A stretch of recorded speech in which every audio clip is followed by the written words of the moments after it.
नमस्कार, अपनी ढपली अपना राग के साथ हाजिर हूं मैं अनुपम। चित्रकूट में बीजेपी महामंथन कर रही है। सीएम योगी से लेकर बीजेपी के मंत्रियों का मेला लगा है और टारगेट है 2024 में क्लीन स्वीप का। ऐसे में अखिलेश यादव की नजर भी बीजेपी के इस प्लान पर है और बिना मौका गंवाए प्रशिक्षण शिविर को उन्होंने झूठ की ट्रेनिंग बता दिया, जिसके बाद अखिलेश चौतरफा घिर गए हैं और एक के बाद एक बीजेपी नेताओं ने समाजवादी पार्टी के अध्यक्ष को निशाने पर लिया है। उधर केशव मौर्य ने तो अखिलेश को मानसिक बीमार तक बता दिया। इस द्वार पलटवार के बीच में एक बड़ा सवाल है कि क्या चित्रकूट से 24 में चमत्कार होने वाला है। इसी पर आज हम चर्चा करेंगे, लेकिन उससे पहले ये रिपोर्ट देखिए।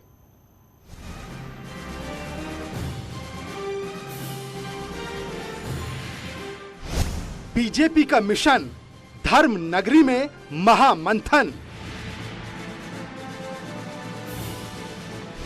क्लीन स्वीप का टारगेट, 3 दिनों में प्लान सेट। बीजेपी का सियासी यज्ञ, अखिलेश को लगे ठग। आप सब लोग जानते हैं और उसी प्रशिक्षण वर्ग में अनिवार्य रूप से यहाँ का ये भ्रमण का कार्यक्रम भी रखा है। मैं धन्यवाद देना चाहता हूँ अपने योजनाकर्ताओं का।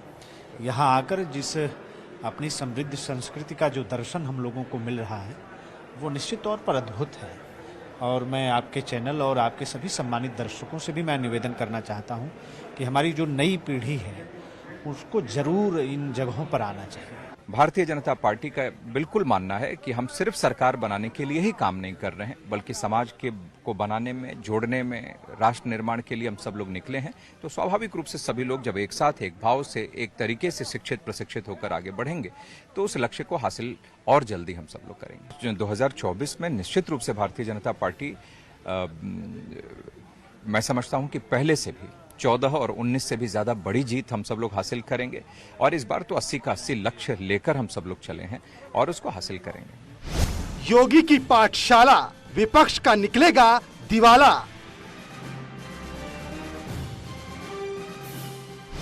चित्रकूट से 24 में चमत्कार।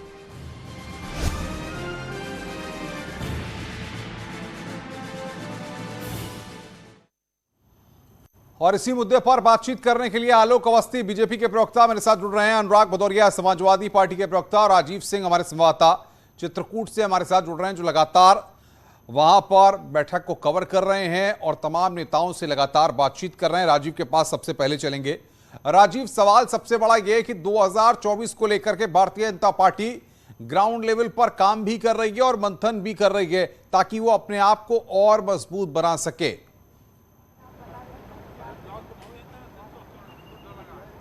देखिए, यकीनन अनुपम, जिस तरह से आपने देखा कि बीते 2014 का चुनाव हो, 2019 का चुनाव हो, 22 का चुनाव हो, जिस तरह से उत्तर प्रदेश में बीजेपी ने एक ऐतिहासिक जीत हासिल की है, उसे बनाए रखना बीजेपी के सामने एक बड़ी चुनौती है। और यही कारण है कि अब से कुछ देर पहले उत्तर प्रदेश के डिप्टी सीएम केशव प्रसाद मौर्य ने मौजूदा राजनीतिक परिस्थिति और बीजेपी की चुनौती के विषय को लेकर बीजेपी प्रदेश पदाधिकारियों और जो मंत्री यहाँ पर योगी सरकार के हैं उनको संबोधित भी किया है। आपसे कुछ देर बाद मुख्यमंत्री योगी आदित्यनाथ सुशासन की ओर बढ़ते उत्तर प्रदेश के विषय पर संबोधित करेंगे। जो भी यहां पर बीजेपी के तमाम शीर्ष पदाधिकारी हैं, जो मंत्री पहुंचे हैं, और किस तरह से सरकार और संगठन के बीच समन्वय बनाया जाए, किस तरह से योगी मोदी सरकार को जनता के बीच पहुंचाकर, उनका लाभ पहुंचाकर जनता के बीच बीजेपी के पक्ष में माहौल बनाया जाए, इन तमाम रणनीतियों को लेकर एक प्रभावी रणनीति इस 3 दिन के मंथन के दौरान बनाई गई है। अब से कुछ देर बाद खुद मुख्यमंत्री योगी आदित्यनाथ इन सभी प्रदेश पदाधिकारियों और अपने मंत्रियों को संबोधित करते हुए 2024 के जीत का मूल मंत्र देंगे कि जिस तरह से हमने 2014 में, 2019 में, 2022 में एक पूर्ण बहुमत की सरकार उत्तर प्रदेश में बनाई है, उसी तरह 2024 में भी एक बड़े बहुमत के साथ सरकार बनानी है। आपने देखा कि बीते 3 दिनों में एक के बाद एक कई सत्रों का आयोजन किया गया, 13 सत्रों का आयोजन किया गया। उन सभी सत्रों में बीजेपी ने सबसे पहले, चाहे वो सांस्कृतिक राष्ट्रवाद का मुद्दा हो, चाहे वो सोशल मीडिया के प्रयोग का मुद्दा हो, या फिर जो केंद्र सरकार की गरीबों से जुड़ी योजनाएं हैं, इनके बारे में अपने पदाधिकारियों और नेताओं को बताया है। बिल्कुल बिल्कुल राजीव, बने रहिए आप हमारे साथ। आलोक अवस्थी बीजेपी के प्रवक्ता हमारे साथ हैं। आलोक जी, अखिलेश यादव आपकी ट्रेनिंग को लेकर कह रहे हैं कि जनता को ठगने की ट्रेनिंग है। और जाहिर तौर पर इस ट्रेनिंग का कोई अर्थ नहीं है, क्योंकि भ्रष्टाचार, ट्रांसफर, पोस्टिंग, तमाम चीजें उत्तर प्रदेश में ऐसी हैं जो सबको दिखाई दे रही हैं। देखिए, भारतीय जनता पार्टी का जो चरित्र है, जो सुशासन है, वो जनता के सामने है। और भारतीय जनता पार्टी का जो ईमानदार नेतृत्व है वो जनता के सामने है। और जनता ने उस नेतृत्व के ऊपर भरोसा किया है, चाहे वो लोकसभा का चुनाव रहा हो, प्रधानमंत्री मोदी को दूसरा टर्म दिया, चाहे वो विधानसभा का चुनाव रहा हो, मुख्यमंत्री योगी को दूसरा टर्म दिया। अखिलेश यादव जी तो झाड़ फूक वालों के चक्कर में पड़े हुए। किसी झाड़ फूकने ने फूक दिया था कान में कि जो है आपके मुख्यमंत्री वही बनेंगे, तो बिल्कुल बौराए घूम रहे थे, बिल्कुल जो है किसी को कुछ समझ नहीं रहे थे, अधिकारियों को अलग डपाट रहे थे कि देख लूंगा। उनके नेता और ज्यादा बौरा गए थे, कोई कह रहा था पेशाब से दिया जलवा दूंगा, कोई कह रहा था बदला ले लूंगा, कोई कह रहा था सूची बना रहा हूं। और किस तरीके से उन्होंने अपने सहयोगी दलों का जो हालत किया आप देख रहे हैं, किस तरह से इंसल्ट किया है। अच्छा आलोक जी बताइए, 3 दिनों का ये जो मंथन हो रहा है इसके बाद क्या निकलकर सामने आएगा? क्योंकि जाहिर तौर पर मंथन के बाद आप अपने आप को कितना मजबूत कर लेंगे? देखिए, सत्ता और संगठन दोनों साथ में है, वहां शिविर में दोनों साथ में रह रहे हैं, एक ही साथ खाना खा रहे हैं, एक ही साथ बैठक कर रहे हैं, एक ही साथ योजनाएं बना रहे हैं। और जो हमारे नेता हर विषयों के अलग से आ रहे हैं वो उनको ट्रेनिंग दे रहे हैं। तो यह एक अनुशासित संगठन है और लगातार हम मिलते बैठते रहते हैं और अपनी जनता को कैसे हम जो है भरोसा दिलाएं, कैसे जनता के बीच में जो है अपने किए हुए कामों को लेकर के जाए, किन नई योजनाओं को हम जनता के लिए लेकर के बहुत बड़ी बात करें आप। अनुराग भदौरिया, अखिलेश यादव पूजा भी कर रहे हैं, बीजेपी कह रही है इस बात को कि पूजा भी कर रहे हैं, लेकिन उसके बाद भी उनको सद्बुद्धि नहीं आ रही है और उल्टे अखिलेश यादव पर ही बीजेपी हमलावर है। देखिए, भारतीय जनता पार्टी के प्रवक्ता ने बिल्कुल सही कहा। जिस तरह से उत्तर प्रदेश में शासन कुशासन चल रहा है वो सबने देखा है कि 4 दिन पहले ही उद्घाटन होता है रोड का और भ्रष्टाचार धरती फाड़ के निकल आता है। 4 दिन में ही बारिश की बूंदें गिरी और बुंदेलखंड टूट गया एक्सप्रेस में। कमाल है इनका शासन कुशासन। इनका शासन कुशासन देखिए कि पीडब्ल्यू डिपार्टमेंट में घोटाला पे घोटाला, मंत्री दिल्ली भागता है और उनके ओएसडी सस्पेंड हो जाते हैं, लेकिन कोई घोटाले की अभी तक कोई रिपोर्ट नहीं आती है। अब तक तो पता चल जाना चाहिए था ना कितने करोड़ों का हुआ, पता चलना चाहिए था, नहीं पता चलेगा। हेल्थ डिपार्टमेंट का हालत ये देख ली कि नकली दवाइयां हॉस्पिटल में मिल रही हैं, हॉस्पिटल में व्यवस्थाएं नहीं है। कई बार देखता है जानवर हॉस्पिटल में घूमते नजर आ जाते हैं, ये हॉस्पिटल की व्यवस्थाएं हैं। एम्बुलेंस कहाँ है पता नहीं, एम्बुलेंस लोग खोजते रहते हैं, लोगों की जान निकल जाती है, समय से एम्बुलेंस पहुंचता नहीं, तो लोग अपने आप को अपने खाट पे रख के या कंधे पे गोदी में लेके अपने जो उनके घर के जो बीमार लोग उनको लेके भागते हैं। जहां तक आप बदमाशों का आलम यह है कि देखिए एक हिस्ट्री सीटर को कैसे अपराधी पुलिस से छुड़ा के भगा ले जाते हैं। एक आध नहीं, 2 घटनाएं आगरा में हुई, उन्नाव में हुई। हिस्ट्री सीटर को पुलिस से चंगुल से छुड़ा के भाग जाते हैं, पुलिस देखती रह जाती है। ये इनका शासन कुशासन है। इनका शासन कुशासन ऐसा है कि जब यहाँ पे कोविड काल चल रहा था तो पीपी किट में घोटाले देखने को मिल रहे थे। इनका शासन कुशासन ऐसा है कि टीचर भर्ती घोटाले तो आपकी शासन और आपकी व्यवस्था पर ही सवाल खड़ा कर रहे हैं, देखने को मिल रहा है। अभी बारिश हो रही है, बारिश में देखो सारी रोडें टूटी पड़ी है। इनका शासन कुशासन ऐसा है, पूरे प्रदेश में नफरत की राजनीति घूम रही है, नफरत की राजनीति को बढ़ावा दे रहे हैं और इससे ज्यादा नफरत की राजनीति दिखाई नहीं पड़ता। आलोक जी सुन लीजिए, अनुराग जी सुन लीजिए, आलोक जी को सुन लीजिए, अनुराग जी सुन लीजिए, भाई आलोक जी को सुन लीजिए। अनुपम जी, नहीं मैं बात पूरी लगातार बोलेंगे तो कैसे होगा? मैंने तो अनुराग जी को सुना, पूरा उनको सुनना चाहिए। देखिए, जो मुख्यमंत्री है अखिलेश यादव चांदी के चम्मच से खाते हैं, महलों में रहते हैं, विदेशी गाड़ियों में घूमते हैं और पिता की बनाई हुई खेती को फसल काट के खा रहे हैं।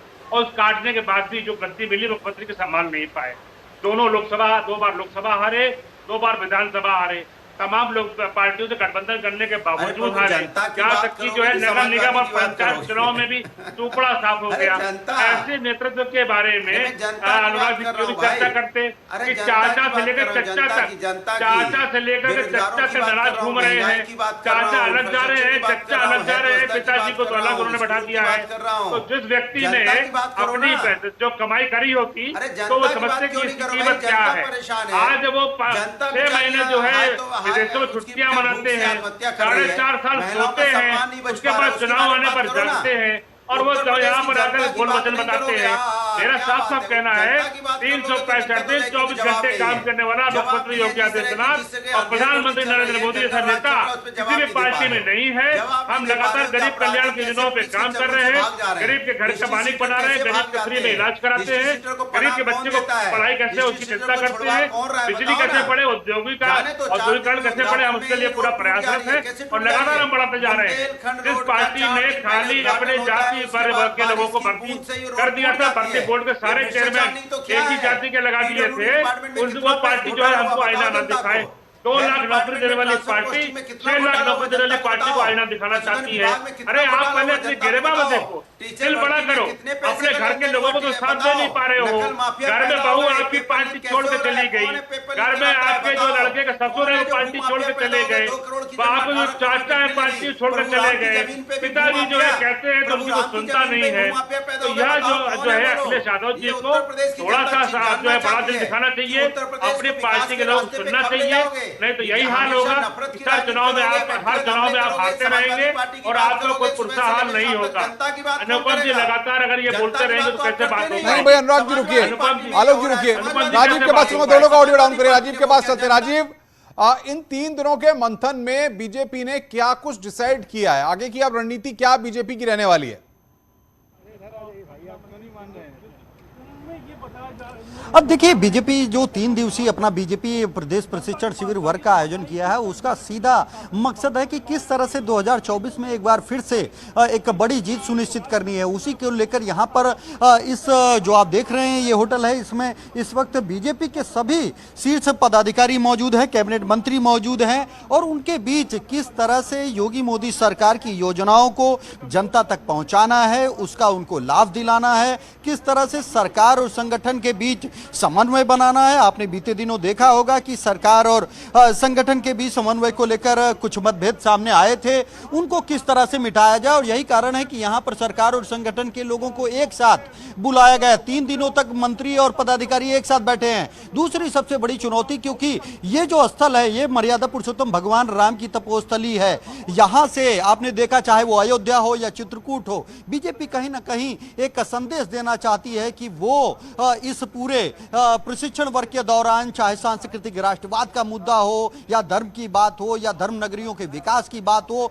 जो तमाम उपलब्धियां बीते 5 साल के या 7 साल में हासिल की गई हैं, उनको जनता तक पहुंचाकर कहीं ना कहीं उत्तर प्रदेश में एक बार फिर बीजेपी के पक्ष में माहौल बनाना सबसे बड़ी रणनीति यहां पर है। उसको लेकर एक ठोस और प्रभावी रणनीति 3 दिनों के 13 सत्रों में बनाई गई है। अब से कुछ ही मिनटों बाद उत्तर प्रदेश के मुख्यमंत्री योगी आदित्यनाथ इस प्रशिक्षण शिविर के समापन समारोह को संबोधित करेंगे और इस दौरान उत्तर प्रदेश सुशासन की ओर किस तरह बढ़ रहा है, इस विषय को लेकर वो तमाम प्रदेश पदाधिकारियों और मंत्रियों से सीधे मुखातिब होंगे, उनको जानकारी देंगे और उनसे उम्मीद करेंगे कि इन तथ्यों और जानकारियों को जनता तक पहुंचाया जाए और कोशिश ये की जाए कि ज्यादा से ज्यादा जो लोग हैं, जो गरीब हैं, हो रहा है, लाभार्थी हैं, उनको मदद पहुंचाई जाए। आपका मंथन विपक्ष को क्यों नहीं रहा सारा? देखिए, विपक्ष अपने ढपले अपना राग अपना नकारा नेता है, नेतृत्व में ईमानदारी नहीं है, साथियों को साथ लेके चलते नहीं, तो उनको यही लगता है कि भारतीय जनता पार्टी एक साथ एक संगठन कैसे चल रहा है, सरकार और संगठन में कितना बेहतर समन्वय है और सब लोग मिल बैठ करके एक ही जगह रहते हैं, एक ही तरह से खाते हैं, एक ही समय उठते हैं, एक ही समय प्रार्थना करते हैं और एक ही समय सत्र में अपने अपने विचारों का आदान प्रदान करते हैं। हम उत्तर प्रदेश को 1 ट्रिलियन इकोनॉमी की तरफ लेकर के जा रहे हैं। 10 लाख करोड़ का निवेश आकर्षित करने का हमारा पूरा प्रयास है कि उत्तर प्रदेश के अंदर आए और भारत की जो सीमाएं हैं वो सुरक्षित रहे। नरेंद्र मोदी जी के नेतृत्व में भारत एक सुरक्षित देश है, आतंकवाद की एक भी घटना नहीं होने दी गई है और विश्व के अंदर भारत का एक नाम है। आज फॉरेन डिप्लोमेसी में भारत की डिमांड हर देश में हो रही है। कहीं पर कोई संकट आता है तो लोग भारत की तरफ जो है मुंह देखते हैं कि भारत जो है हमारी मदद करे। कितने देशों में जो है हमने कई विदेशी नागरिकों को भी जो है अपने अभियान चला करके, अपने हवाई जहाज, अपने सैनिकों को भेज करके हमने जो है तमाम तरीके के हमने अभियान चला करके उनको निकाला है। यह भारत की जो उपलब्धता है प्रधानमंत्री मोदी जी के नेतृत्व में। अनुराग भदौरिया, भाई आलोक जी रुकिए, अनुराग भदौरिया, सवाल यह है कि समाजवादी पार्टी को क्यों ऐसा लगता है कि भारतीय जनता पार्टी जनता से जुड़े मुद्दे हैं उनको दरकिनार कर रही है, जबकि वो तो जनता के लिए ही काम करने का दावा कर रहे हैं? लेकिन उनको जनता से लेना देना नहीं। आपने बीजेपी के प्रवक्ता को देखा, जब से बैठे हैं तब से समाजवादी पार्टी के राष्ट्रीय अध्यक्ष, समाजवादी पार्टी, समाजवादी पार्टी के राष्ट्रीय अध्यक्ष, समाजवादी पार्टी, फिर समाजवादी पार्टी के राष्ट्रीय अध्यक्ष, समाजवादी पार्टी। यहां से छूटते हैं तो सैफई पहुंच जाएंगे, सैफई लखनऊ, समाजवादी सैफई लखनऊ। अरे भैया, जनता ने आपको चुना है, जो जनता भूख से परेशान है, महंगाई से परेशान है, उसके बारे में बात नहीं करना चाहते आप। बुंदेलखंड में भ्रष्टाचार साफ दिखाई पड़ रहा है। रोड टूट गए, एक परिवार में एक पार्टी की एक परिवार की पार्टी और उसमें भी एक जाति विशेष के लोगों को खाली जो है उनको बढ़ावा देना, बाकी लोगों को नकार देना, यह आपकी नीति रही है। मुजफ्फरनगर जल रहा होता है तो आपके यहाँ जो है रंग नाच हो रहा होता है, रंग रंगेलियां हो रही होती है, तमाम फिल्मी एक्टर और एक्ट्रेस को बुला करके आप जो नाच गाना देख रहे होते हैं। मुजफ्फरनगर जल रहा होता है तो प्रदेश के अंदर दंगा के आते लोग अपनी बातों को रखिए भाई। आलोक जी, आलोक जी, जनता से आपको नफरत होगी। अरे अपराधियों और दंगाइयों की पार्टी, अपराधियों और दंगाइयों की समर्थक पार्टी हमको न बताए, अपराधी और दंगाइयों की समर्थक पार्टी न बताए, आतंकवादियों के मुकदमे खाली करने वाली पार्टी हमको न बताए, पुलिस का मनोबल गिराने वाली पार्टी हमको आईना मत दिखाए। अपने गिरेबा मत झांकिए। आपको मौका मिला था, आपने एक जाति के लिए काम किया, अपराधियों के लिए काम किया, दंगाइयों के लिए काम किया, तुष्टीकरण के लिए काम किया, समाज की हर चीज को जो एक धर्म विशेष के लिए आपने आरक्षित किया।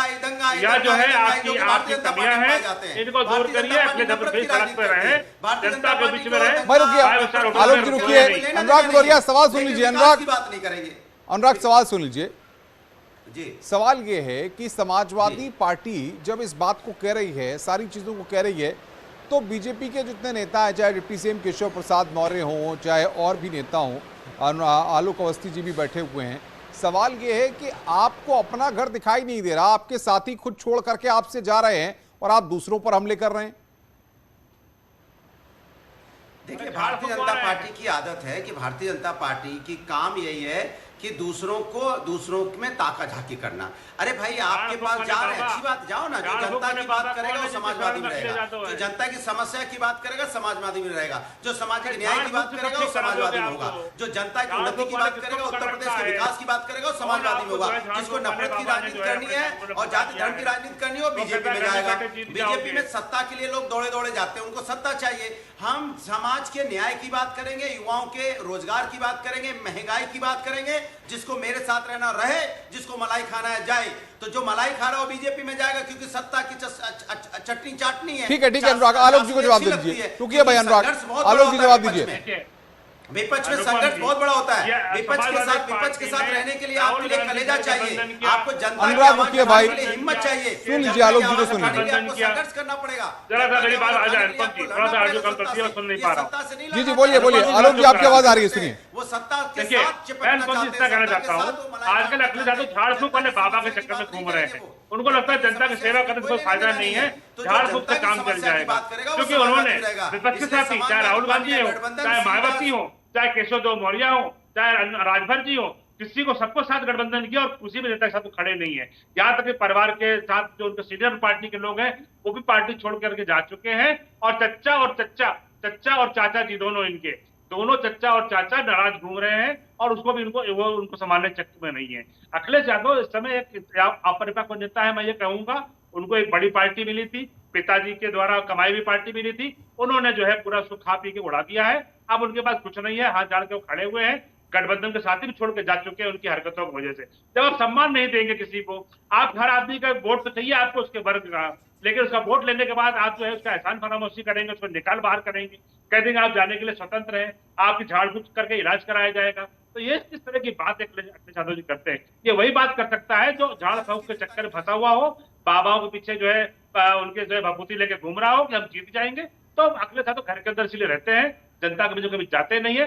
भारतीय जनता पार्टी अपने नेता आदरणीय योगी आदित्यनाथ जी के और प्रधानमंत्री बिल्कुल आलोक जी बात आगे जवाब दीजिए। अनुराग जवाब दीजिए भाई। अष्टमी के समय तो कम से कम आपको नहीं लगाना चाहिए जीएसटी। देखिए, ये वो लोग हैं जो प्रभु का समय आ रहा है, जन्माष्टमी आ रही है, वहां भी इन्होंने 5% जीएसटी लगा दी दूध दही छाछ पे। कोई खा ना पाए, कोई चढ़ावा ना कर पाए, गरीब आदमी के आटा निवाला मुझे छीनना चाहते हैं, उसपे 5% जीएसटी लगा दी। क्यों जीएसटी लगाई आपने? 5% चावल दाल दूध दही छाछ क्यों जीएसटी लगाई दिया आपने, गरीब आदमी को रोजगार नहीं दे सकते, ऊपर से रोटी और आलोक जी, अनुराग वक्त की हमारे पास कमी, आप दोनों को यही रोकना होगा। सवाल सिर्फ ये नहीं है, सवाल ये कि अब 2024 का दंगल है और इसके लिए भारतीय जनता पार्टी लगातार मंथन पर मंथन कर रही है। ऐसे में समाजवादी पार्टी या विपक्ष के नेता या विपक्ष के दल किस तरीके से खुद को तैयार करेंगे, देखना होगा। अपनी ढपली अपना राग में आज बस इतना ही। नमस्कार।